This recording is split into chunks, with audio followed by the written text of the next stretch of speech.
with Frat House, Mike, and Sidekick. Yep. As evidenced by the fact we've got things, we're hooked up here tonight. We got the tablets going. We're tracking stuff going on. Big show. We appreciate the fact you stopped by to check us out. We're covering NASCAR.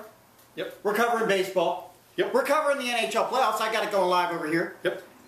We're covering the closeout of the NBA season, but the big story tonight is the fact that we've got the NFL draft first round starting in just about, what do we got, about 30 minutes? Yep. About 30 minutes before that actually starts out. And so we've got the NFL draft, and I think, we're not going to be able to bring it all to you, obviously, but as things occur, and I think a couple of things just did occur, didn't they? As a matter of fact, you got some breaking news for us already on the NFL draft, guys. already. You just started the show.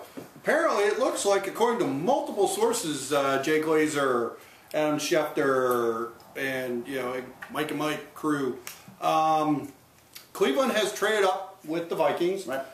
They traded from 4th to 3rd, and they're giving up their 4th, 5th, and 7th rounds to pick up Trent Richardson. Yeah, they right. were worried that Tampa Bay was going to trade up with Minnesota, so they cut that off. Big time running back right there. All right, and I've given Sidekick the free rein. He can break in at any time. So anytime information like that comes up, he's going to just be jumping right in with it.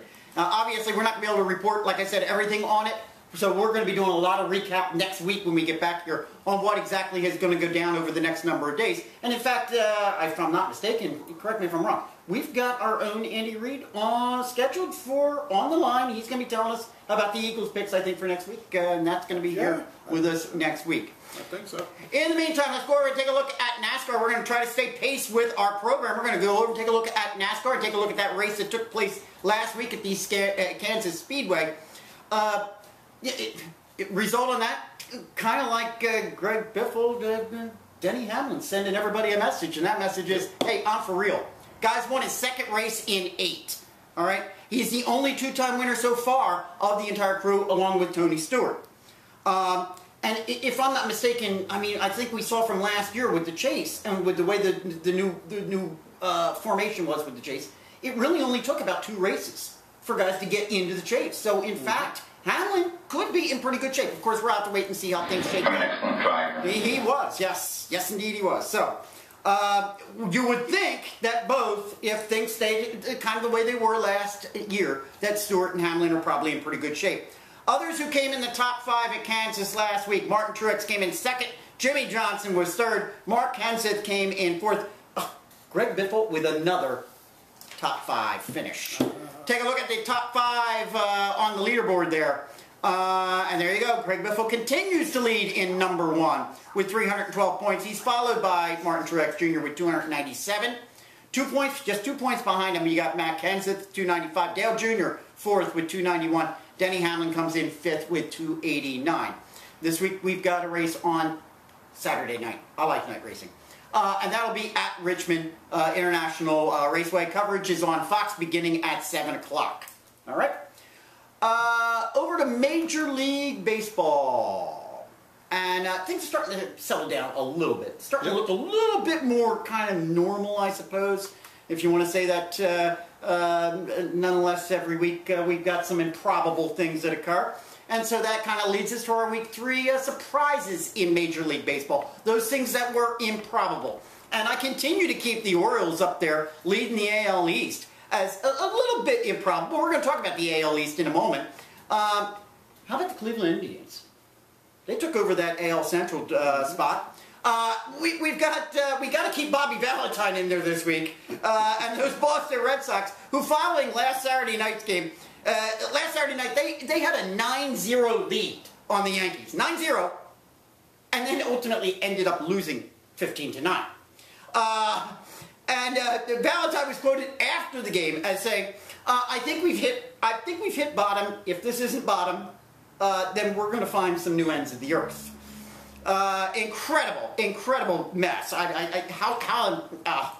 like, What we got here is a failure to communicate. There you go. Well, maybe they do. We're going to find out. We have to recognize the effort of Chicago White Sox right-handed pitcher Philip Humber, who on Saturday through only the 21st perfect game in Major League Baseball history. 21st. Now, here's the thing that's really amazing about Humber, is that prior to that, he wasn't even supposed to start for this team. He wasn't even supposed to be in the rotation, but he had only made 30 career appearances in games at all. He had never even thrown a complete game, let alone a perfect game. So, Philip Humber, there's our improbable. Any others? Oh, yeah. How about my buddy, Albert? I think you just became my personal hero. Oh, I don't know about that. Going into today, I have to lead this off with going in today because he got a hit today. Pujols has been hitless in 19 at-bats, the longest streak of his career. I've never seen a guy so happy about Phil. He has not hit a homer in 72 at-bats, his fifth longest You're career just streak. loving it. I am. Improbables, it'll change, don't worry. So as I said, things are starting to look a little bit more normal as we go over and take a look at the leaderboard after week 3. That is, maybe they're starting to look a little bit more normal. In the American League, you got Baltimore Orioles. They're holding on to that top spot in the East. Cleveland Indians are there in the Central. Texas holding on to that Western Division, but let's talk Texas for just 1 second. Best record in Major League Baseball. They've only had 4 losses so far all season. In the National League, the Nationals, are they for real? I mean, they're leading the East, but again, only 4 losses. The Washington Nationals, yes, 4, only have 4 losses on the record. You got the Cardinals in the Central, and you got the Dodgers out there in West. And tonight's our night that we're going to take a look at the AL East. Always entertaining AL East, as we pointed out. And we've talked a little bit about them already, and we've talked about them in the past couple of weeks with some of the problems going on. But we're going to be concentrating this evening a little bit on the Baltimore Orioles, the Boston Red Sox, New York Yankees, the Tampa Bay Rays, and the Toronto Blue Jays. And let me kick it off with the Baltimore Orioles. Early reports on the O's were not positive. And really, when it came right down to it, SI, in their baseball preview just a couple of weeks ago, really had nothing good to say about them at all.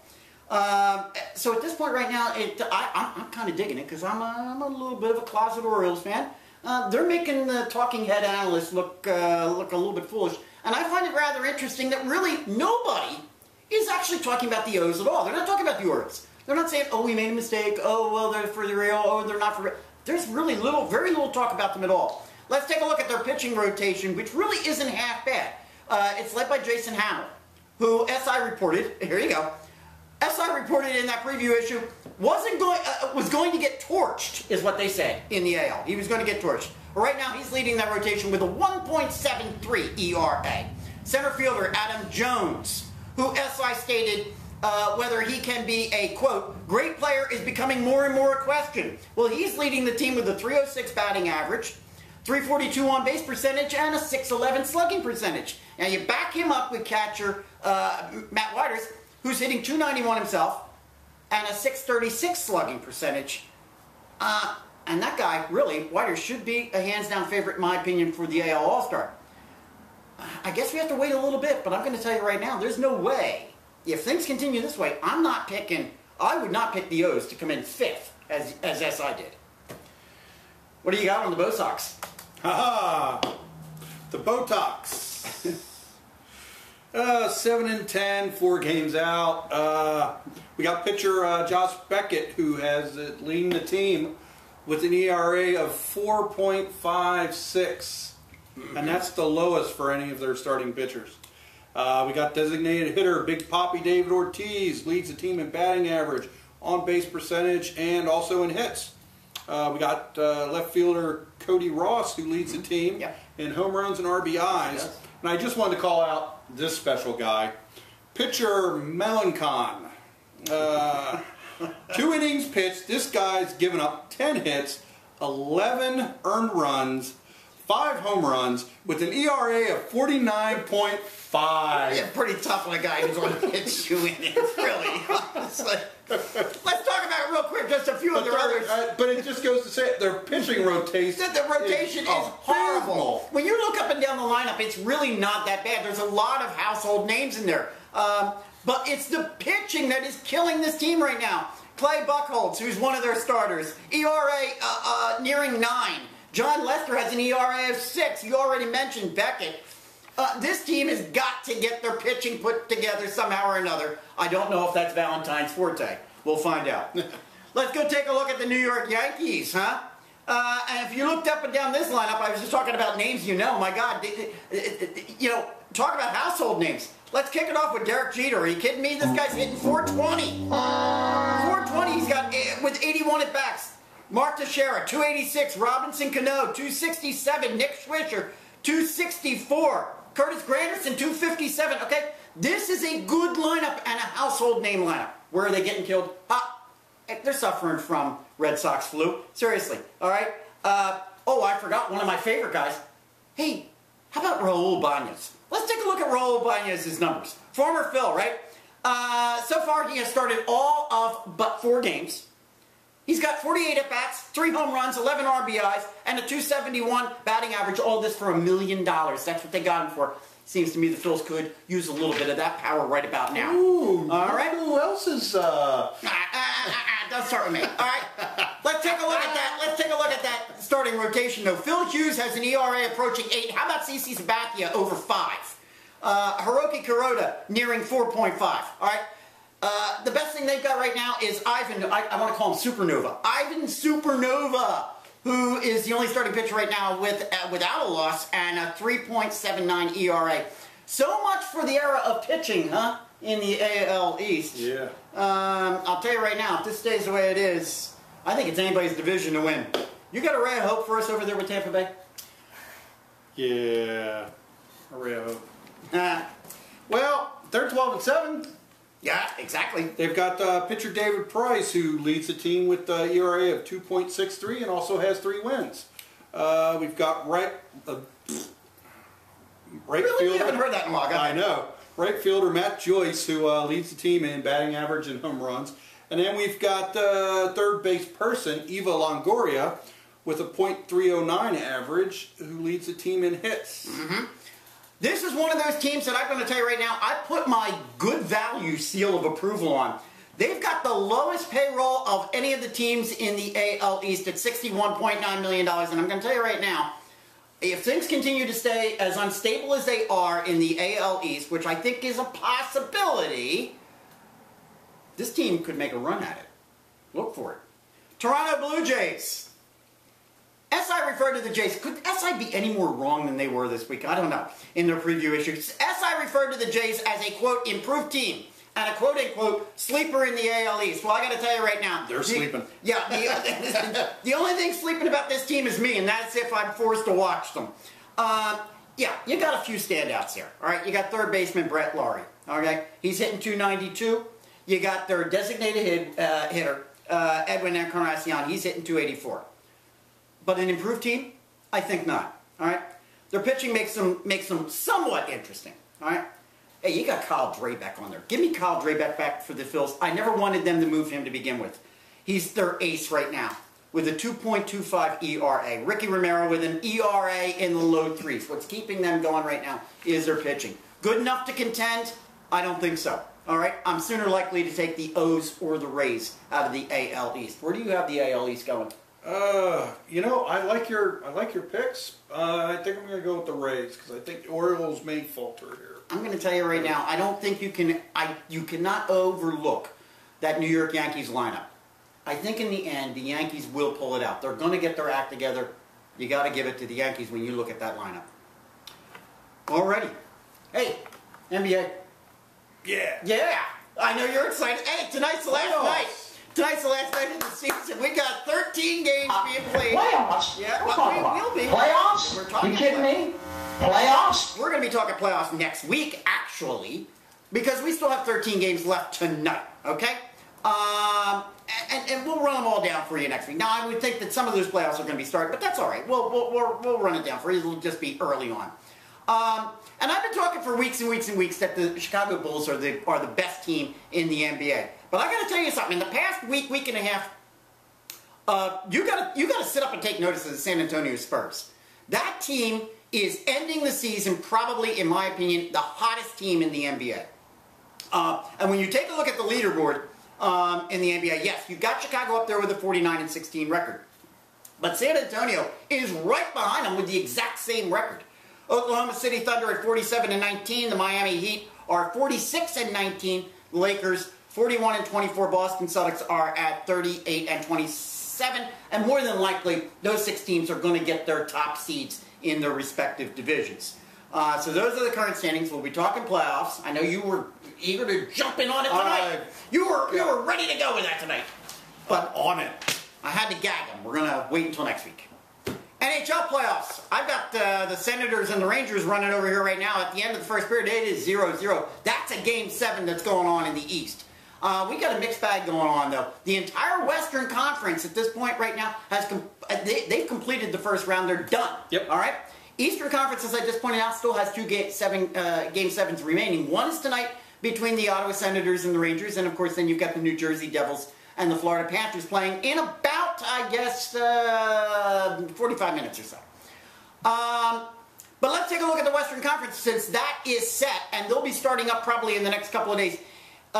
In the second round, we'll have the number 8 seed LA Kings going up against the number 2 seed St. Louis Blues. I don't think I really need to ask you where you're going, do I? Nope. Okay. The whole rest of the way. Yeah, and I'm picking the St. Louis Blues as well. A little more interesting to me, however, is that second matchup. And there you have the number 4 seed Nashville Predators versus the number 3 Phoenix Coyotes. What do you think there?